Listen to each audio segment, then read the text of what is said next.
Guys, welcome to Be Banker. स्वागत है आपका आज की क्लास में। आज के वीडियो में मैं हूं प्रीति मैम और आज मैं लेकर के आ गई हूं आपके लिए एक और नई जबरदस्त सी वीडियो। इस वीडियो में हम लोग पढ़ने वाले हैं बंच ऑफ ऐसे वर्ड्स जिनका इस्तेमाल हम लोग सिंपल शॉर्ट सेंटेंसेस में भी कर सकते हैं और बड़े बड़े सेंटेंसेस में भी हम लोग कर सकते हैं। मतलब उनको इंडिविजुअली भी इस्तेमाल कर सकते हैं, उनको ग्रुप ऑफ सेंटेंसेस के साथ भी इस्तेमाल हम लोग कर सकते हैं। बहुत ज्यादा इंपॉर्टेंट होने वाली है वीडियो, तो बने रहिएगा वीडियो के एंड तक। चलिए शुरू करते हैं आज की वीडियो। उसके पहले अगर आप हमारे चैनल पर नए हैं तो आप कर सकते हैं हमारे चैनल को सब्सक्राइब। चैनल सब्सक्राइब करते वक्त बेल आइकॉन को दबाना बिल्कुल मत भूलिएगा ताकि आप हमारी कोई भी लेटेस्ट अपलोड मिस ना करें। आप सीधे सीधे हमसे जुड़ सकते हैं इस व्हाट्सएप नंबर के जरिए हमारी बुक्स, हमारी ई बुक्स और हमारी कोर्सेज के बारे में जानने के लिए, और ऐसे ये वीडियो और इसके जैसे और ढेर सारी वीडियोस डायरेक्टली अपनी मोबाइल पर पाने के लिए आप कर सकते हैं मैं follow Facebook, Instagram, Telegram, Twitter, TikTok, hello सारी की सारी सोशल मीडिया साइट्स पर। तो चलिए शुरू करते हैं जल्दी से आज की वीडियो। सबसे पहला सेंटेंस है अबव ऑल, यानी कि सबसे ऊपर। अबव ऑल, सबसे ऊपर। चलिए इस्तेमाल देखें। Above all I want to be successful in life. इन सबसे ऊपर मैं जीवन में सफल होना चाहता हूँ। Above all I want to be successful in my life. सबसे ऊपर मैं अपने जीवन में सफल होना चाहता हूँ। चलिए बढ़ते हैं आगे। एट ऑल, यानी कि बिल्कुल भी। एट ऑल यानी कि बिल्कुल भी। I don't like him at all, मैं उसे बिल्कुल भी पसंद नहीं करता। I don't like him at all, मैं उसे बिल्कुल भी पसंद नहीं करता। टेक इट ईजी, यानी कि आराम से। टेक इट ईजी, आराम से। Why are you getting nervous? Take it easy, आप घबरा क्यों रहे हैं? आराम से। Why are you getting nervous? आप घबरा क्यों रहे हैं? आराम से। एट फर्स्ट, यानी कि सर्वप्रथम। एट फर्स्ट यानी कि सर्वप्रथम। At first they rejected my offer, but later they accepted it. सर्वप्रथम उन्होंने मेरे प्रस्ताव को अस्वीकार कर दिया, लेकिन बाद में उन्होंने स्वीकार कर लिया।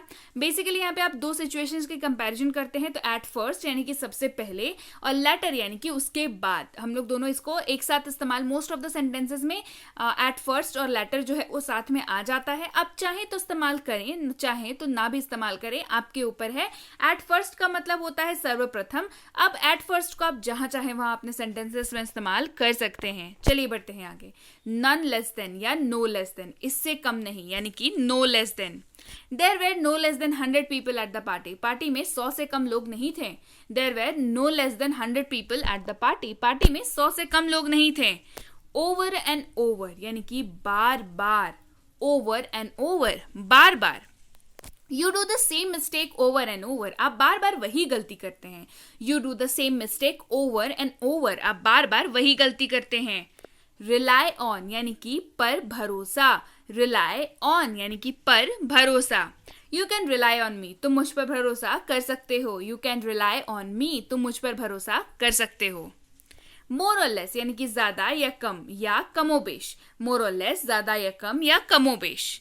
The project was more or less a big success. परियोजना कमोबेश एक बड़ी सफलता थी। यह परियोजना कमोबेश एक बड़ी सफलता थी। As long as यानी कि जब तक। As long as यानी कि जब तक। You will get success as long as you try. जब तक आप कोशिश करेंगे आपको सफलता मिलेगी। You will get success as long as you try. Then and there, यहाँ मतलब वहीं पर ही, यानी कि वहीं के वहीं। Then and there. He refused for the job then and there. उसने तब और वहीं के वहीं नौकरी के लिए मना कर दिया।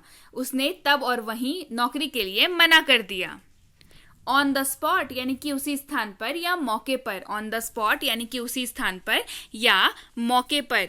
Police reached on the spot. Police मौके पर पहुंची। Police reached on the spot. Police मौके पर पहुंची। टेक टाइम यानी कि समय लो। टेक टाइम यानी कि समय लो।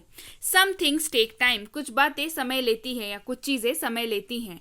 सम थिंग्स टेक टाइम, कुछ चीजें समय लेती हैं। एट द सेम टाइम यानी कि एक ही समय पर या उसी समय। एट द सेम टाइम यानी कि एक ही समय पर या उसी समय। He was laughing and crying at the same time. वह उसी समय हंस रहा था और रो रहा था। मतलब एक टाइम पे दो इमोशंस जब आपके आ रहे हैं तो हम लोग उस जगह पे, उस सिचुएशन पे एट द सेम टाइम का इस्तेमाल करते हैं। मतलब उसी क्षण, उसी वक्त, उसी मुहूर्त। एज द रिजल्ट यानी कि नतीजतन। एज अ रिजल्ट यानी कि नतीजतन। All flights got delayed as a result of fog. कोहरे के चलते सभी उड़ानें देरी से चली.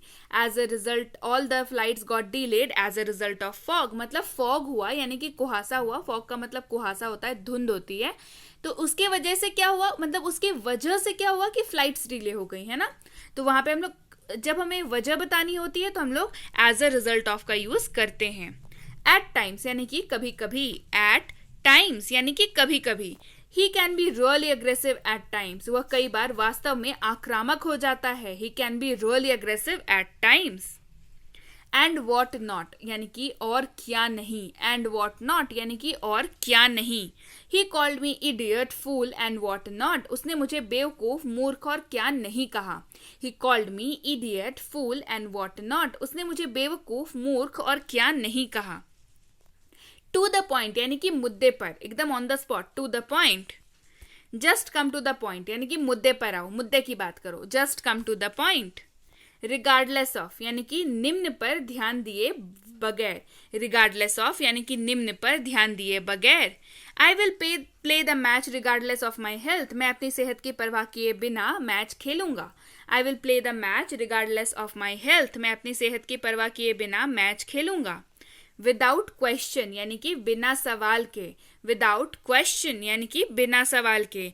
ही is without question the best employee of the company, बिना सवाल के वो कंपनी के सबसे अच्छे कर्मचारी है. He is without question the best employee of the company. After all यानी कि आखिरकार. आफ्टर ऑल यानी कि आखिरकार. After all it's my family, आखिरकार यह मेरा परिवार है. After all it's my family, आखिरकार यह मेरा परिवार है. नथिंग मच यानी कि ज्यादा कुछ नहीं. नथिंग मच यानी कि ज्यादा कुछ नहीं. There is nothing much to talk about, बात करने के लिए बहुत कुछ नहीं है या ज्यादा कुछ नहीं है. There is nothing to talk about. There is nothing much to talk about, बात करने के लिए ज्यादा कुछ नहीं है. अ फ्यू यानी कि कुछ. अ फ्यू यानी कि कुछ. I have a few pens, मेरे पास कुछ पेन है. I have a few pens, मेरे पास कुछ पेन है. अ लिटिल यानी कि थोड़ा सा. अ लिटिल यानी कि थोड़ा सा. I am a little hungry, मैं थोड़ा भूखा हूँ. I am a little hungry, मैं थोड़ा भूखा हूँ.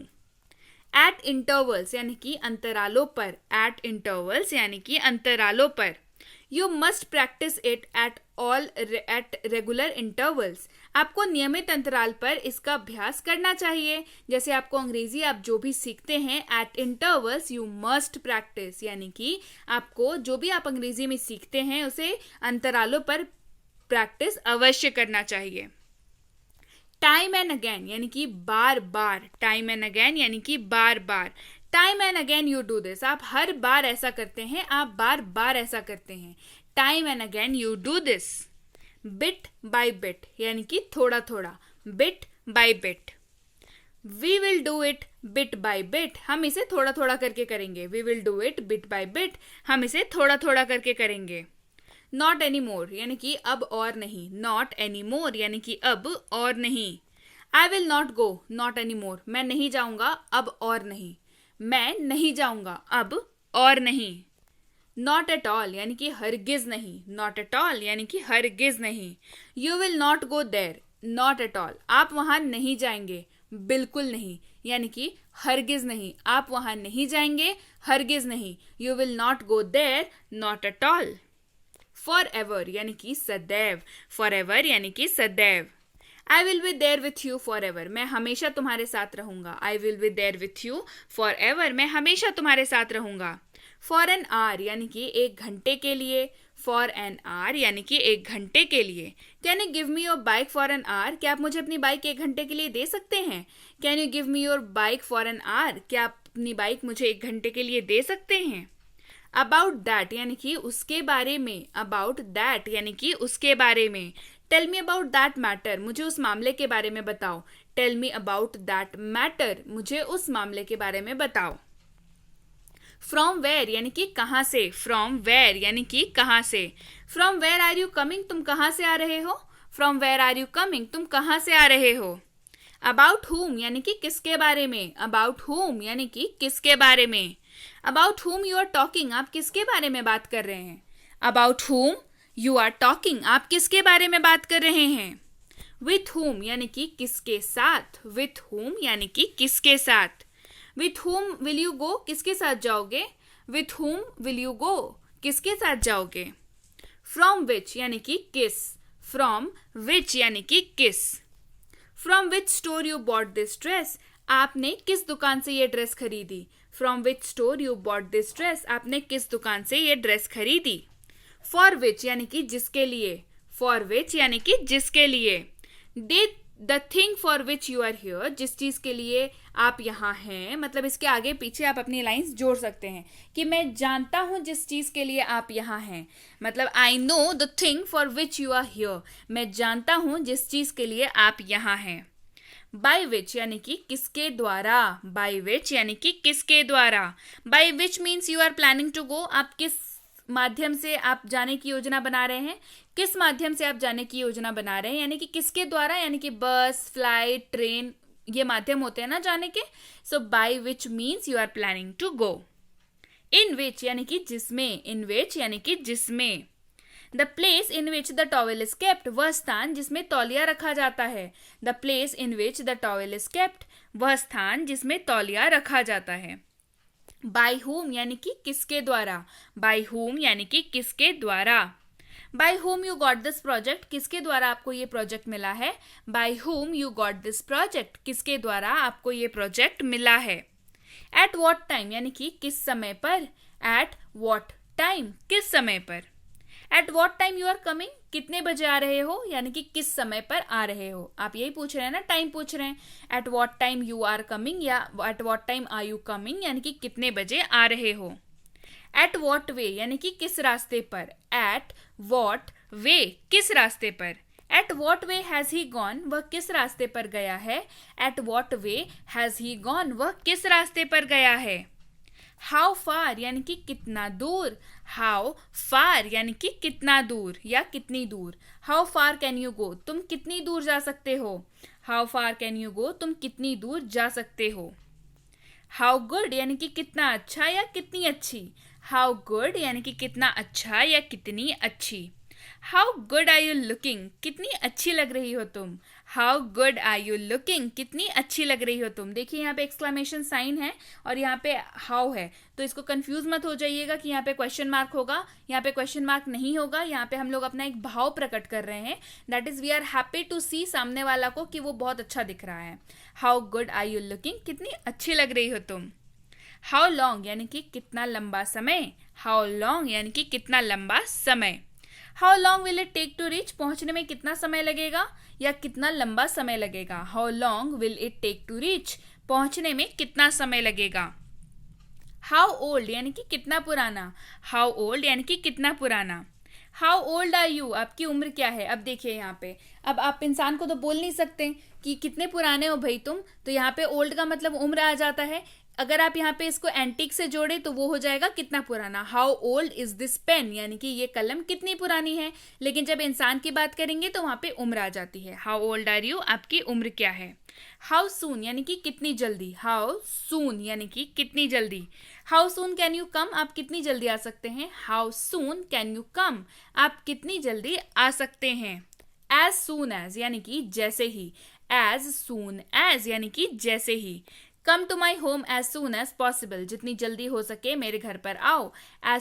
कम to my home as soon as possible, जितनी जल्दी हो सके मेरे घर पर आओ. एज फार एज यानी कि जहां तक की. एज फार एज यानी कि जहां तक या जहां तक की. As far as I can see, जहां तक मैं देख सकता हूँ. As far as I can see, जहां तक मैं देख सकता हूँ. इसके बाद भी कुछ होगी कि मतलब as far as I can see, I can understand that, मतलब जहां तक मैं देख सकता हूँ, मैं ये समझ सकता हूँ कि. आप इस तरीके से जब बात करते हैं तो एज फार एज का इस्तेमाल कर सकते हैं. जस्ट नाउ यानी कि अभी तुरंत. जस्ट नाउ यानी कि अभी तुरंत. आई वोक अप जस्ट नाउ, मैं अभी तुरंत उठा. आई वोक अप जस्ट नाउ, मैं अभी तुरंत उठा. दिस मच यानी कि इतना या इतनी. दिस मच यानी कि इतना या इतनी.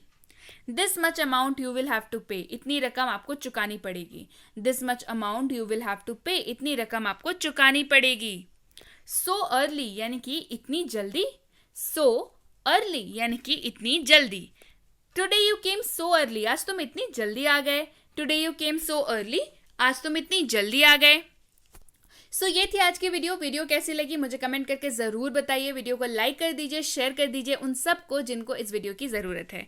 और अगर आपने अभी तक हमारी फ्री स्पोकन की कोर्स नहीं देखी है, जो कि है 6.5 घंटे की, जिसमें आपको मिलती है 60 वीडियोस की पूरी प्लेलिस्ट, और ये ई बुक उसके ऊपर बेस्ड है, तो अगर आप चाहें तो उस कोर्स की जानकारी और इस ई बुक की जानकारी के लिए इस व्हाट्सएप नंबर पर इंक्वायरी कर सकते हैं।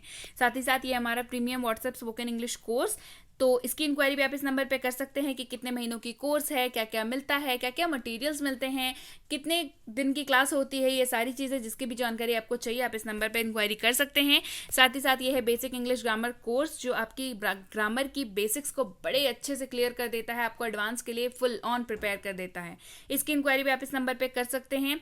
ये है हमारा एक्सपर्टीज द्वारा डिज़ाइन किया हुआ बच्चों के लिए ग्रामर। जी हाँ, बच्चों को ग्रामर सिखाना बच्चों का खेल नहीं है, मुझे पता है, इसी वजह से हमने डिजाइन किया है स्पेशली बच्चों के लिए ग्रामर की कोर्स। इसकी इंक्वायरी भी आप इस नंबर पे कर सकते हैं। इस कोर्स को करने के बाद बच्चों को ग्रामर से तो डाउट होता ही नहीं है, साथ ही साथ लाइफ में आगे जाके कभी भी उनको इंग्लिश में दिक्कत नहीं आने वाली है। और ये है हमारा कॉम्बो कोर्स, जो कि है फेवरेट वन। ये स्कूल गोवर्स के लिए है। अगर आप स्कूल जाते हैं या आपके बच्चे स्कूल जाते हैं, चाहे वो किसी भी क्लास में हो, स्टार्टिंग फ्रॉम 5 to 12, किसी भी क्लास में हो, डजेंट मैटर, जहाँ पे उनको इंग्लिश ग्रामर आती है और साथ ही साथ राइटिंग आती है। राइटिंग से मेरा मतलब है एप्लीकेशन राइटिंग, ऐसे राइटिंग, स्पीच राइटिंग, कुछ भी, निबंध लिखना, ये सारी चीज़ें जो हैं ये सारी इसमें कवर कराई जाती हैं इंग्लिश सब्जेक्ट की। तो इसमें आपको सिखाया जाता है ग्रामर, और लिखे कैसे, 10 में 10 लेके आए, 5 में 5 लेके आए, इस तरीके की आपको बताई जाती है कि आप कैसे सोचें और लिखें ताकि आपको फुल में फुल मार्क्स आएँ। इसकी इंक्वायरी भी आप इस नंबर पे कर सकते हैं। और उसके साथ ही अगर आप वाकई एक सीरियस एस्पिरेंट हैं जिन्हें कॉम्पिटिटिव एग्जाम को क्रैक करना है, जॉब लेनी है या किसी बड़े अच्छे से कॉलेज में एडमिशन लेनी है, सो ये प्रीमियम कॉम्पिटिटिव इंग्लिश कोर्स बिल्कुल आपके लिए है। इसमें आपकी इंग्लिश की पूरी सिलेबस कवर कराई जाती है, RC, vocab, grammar and what not, ये सारी चीज़ें इसमें कवर कराई जाती हैं। आपको बेसिक से लेकर के एडवांस तक पहुँचाया जाता है, पढ़ाया जाता है। क्वेश्चन के लेवल्स वो प्रैक्टिस कराए जाते हैं जो एक्चुअल एग्जाम्स में आते हैं। तो इस कोर्स को करने के बाद आपके मार्क्स ज़रूर इंप्रूव होने वाले हैं। इसकी इंक्वायरी भी आप इस नंबर पे क्लियरली कर सकते हैं। So yes guys, that's it for today. Thank you so much for watching. Stay tuned to Be Banker, empowering lives through knowledge. Thank you so